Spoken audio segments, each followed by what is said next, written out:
Bonjour et bienvenue dans cette nouvelle émission de Sudfollow Live, émission entièrement réalisée par les étudiants BTS Métiers de l'audiovisuel de Sud4Madia. Aujourd'hui, c'est une émission un petit peu particulière puisque je suis entourée du colonel David Schuster, qui commande donc le 3e régiment du matériel de l'armée de terre. Bonjour, colonel. Bonjour. Et de Éric Lescolan, donc directeur de Sud4Madia, l'école des médias et de l'audiovisuel à Toulouse. Alors aujourd'hui, c'est un moment un petit peu particulier, puisqu'ils vont nous parler d'une collaboration, d'une entente entre ces deux institutions. Alors tout d'abord, colonel, pourquoi faire une collaboration avec une école d'audiovisuel ? Eh bien pour nous, moi j'ai un double enjeu. Le premier, c'est de faire connaître le régiment. Alors on va vous ouvrir les portes, que ça soit sur le site de Muret, au sud de Toulouse, ou bien sur le site de Montauban. Et j'ai un 3e site aussi près de Bordeaux, à Vers. Et on va vous ouvrir les portes, comme ça vous allez pouvoir voir ce qui se passe dans mon régiment, en particulier dans toutes les missions de maintenance que j'exécute au profit de tous les régiments du sud-ouest de l'armée de terre. Voilà, donc c'est un métier qui n'est pas forcément connu. Et donc, grâce à vous, on va pouvoir porter un peu de la lumière là-dessus sur les personnels. Et puis le deuxième enjeu que j'ai, moi, c'est de valoriser mes personnels, parce que j'ai des experts, qu'ils soient personnel militaire ou personnel civil. J'ai aussi beaucoup de personnel civil qui travaillent chez moi.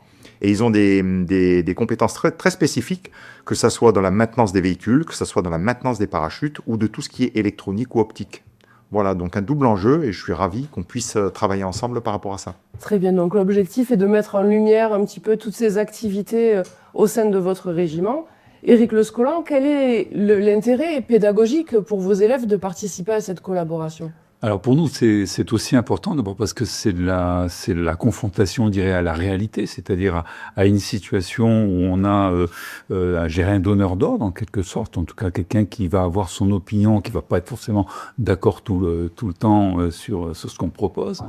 Mais en préambule, je voulais aussi dire que à la base, donc d'abord c'est le colonel Schuster qui est venu, en tout cas votre régiment qui est venu vers nous pour nous faire cette proposition qui partait d'abord sur de la photo.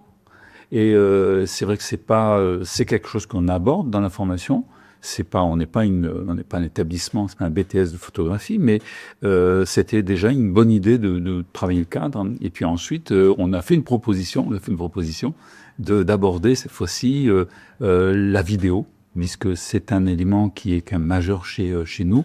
Et donc, voilà, vous avez tout à fait donné suite à cette proposition, et on vous en remercie. Et l'objectif pour nous, c'est effectivement de mettre l'ensemble de nos deux promotions, c'est-à-dire première et deuxième année, en situation pratique, avec derrière des gens qui vont nous donner leur acquis. Alors, justement, colonel, comment vont se dérouler ces deux productions ? Eh bien, c'est vrai qu'on était venu donc avec un premier projet qui était un projet photo, qui est encore qui est maintenu, mais on a saisi la main tendue et la perche là sur la partie vraiment vidéo et documentaire. Et en fait, le thème qu'on propose un peu, c'est l'envers du décor, c'est-à-dire que on imagine beaucoup de choses dans l'armée, mais via le premier projet, on va avoir des captures photos de nos personnels en situation sur des moments de tous les jours, la vie un peu. Vous allez voir des captures de ces personnes qui mettent un treillis de matin, qui vont faire leur boulot, un boulot au service de la France, voilà. Peut-être une approche assez intime de leur travail. Donc ça peut être très intéressant de voir ce côté, ce qu'on ne voit pas derrière forcément. L'humain, on va dire. L'humain. De toute façon, l'humain, c'est au cœur vraiment de notre système. Hein. Et le deuxième projet sur lequel on a travaillé ensemble, c'est vraiment cette partie documentaire. Alors, on a choisi le thème du traitement de la vie d'un parachute.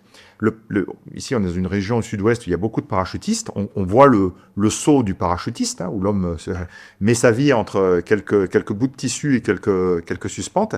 Mais ce qu'on ne voit pas, c'est tout ce qui se passe une fois que le saut a eu lieu, où ce parachute est récupéré, nettoyé, retraité, plié, séché, enfin tout ça dans des normes de sécurité assez élevées, parce que ensuite, ce parachute est remis en circulation pour un parachutiste qui va une nouvelle fois confier sa vie.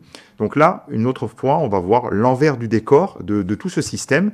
Et je pense que la proposition qui nous a été faite va vraiment répondre à cet enjeu et c'est super.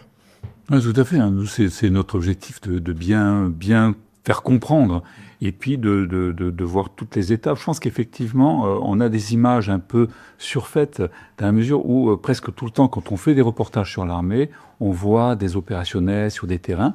On ne voit pas tout ce qui permet à ces personnes-là d'être là.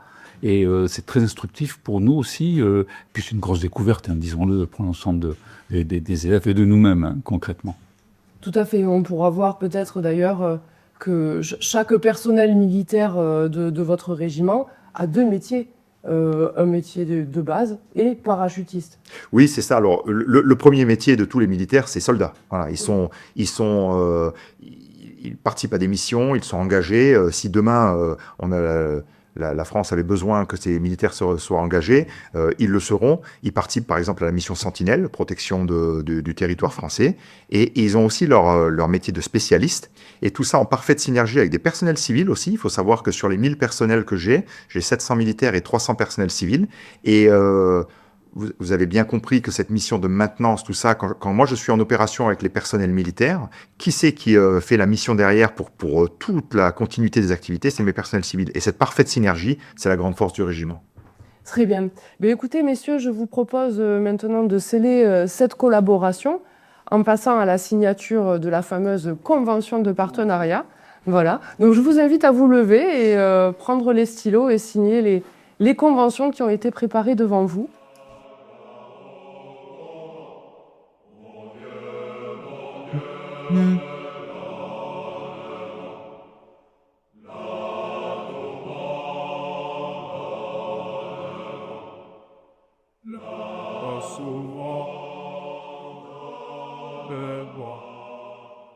Qu'est-ce qu'on peut vous souhaiter pour la réalisation de ces deux productions? Comment ça va se passer maintenant Alors, du côté de Sud-Formadia? Du côté de Sud-Formadia, c'est déjà toute une organisation, parce qu'il faut aller sur place, hein, déjà, comme l'a dit le colonel Schuster. Il faut aller se déplacer, il faut faire du repérage, qui a déjà en partie été fait d'ailleurs, mais qui a encore du travail à faire. Et moi, je dirais que l'intérêt maintenant, ça va être aussi de collaborer, c'est-à-dire d'échanger entre des idées qu'on peut avoir, et puis vérifier que de l'autre côté, ça ne casse pas en fait l'intention, ou qu'on soit carrément hors sujet. Ça peut nous arriver aussi. Et du côté de chez vous, colonel? Nous, c'est une première aussi. On parlait tout à l'heure de l'humain. Moi, je crois beaucoup quand on va mettre vos jeunes qui sont passionnés de communication avec mes jeunes et puis mes moins jeunes qui sont passionnés aussi dans leur métier. Je suis sûr que la rencontre dans ces deux mondes va faire quelque chose de très bien. Donc, on échangera pour bien cadrer effectivement tout ça. On peut être un peu disruptif. Vous avez parlé aussi mais pourquoi pas, voilà. Et puis voilà, on a des enjeux communs et nous pour porter un message et vous pour le faire porter vers l'extérieur. Donc c'est parfait. Très bien. Eh bien, écoutez, en tout cas, je crois qu'on pourra retrouver ces deux projets, la livraison, on va dire, de ces productions sur le mois de mai-juin, si je me trompe pas. Et donc, on se retrouvera à ce moment-là pour voir le résultat. En attendant, on peut vous retrouver, je crois, sur les réseaux sociaux. Oui, tout à fait. Vous avez sur les différents réseaux sociaux, que ce soit X, Facebook, LinkedIn, vous avez une page pour le 3e RMAT et vous retrouvez toutes nos activités, nos actualités dessus. Donc tout le monde peut s'y connecter, s'abonner. Je vous invite à regarder tout ça. Il y a des vidéos très sympas. Voilà. Et puis j'imagine de même pour Sud-Formadia. Nous, ce qu'on espère aussi, parce que c'est une collaboration. Alors, on avait déjà eu l'occasion, il y a quelques années déjà, de travailler avec l'armée, qui nous avait mis des moyens, on va dire, à disposition. Et là, je trouve que c'est très intéressant qu'on puisse travailler avec vous. Et puis, moi, j'espère qu'on aura peut-être d'autres projets où on pourra travailler ensemble. Très bien. Écoutez, merci beaucoup, messieurs, d'être venus ici sur ce plateau pour signer cette convention. Et puis, on a hâte de voir les productions qui vont sortir de tout ça. Je vous dis à très bientôt dans l'émission Sud Follow Live.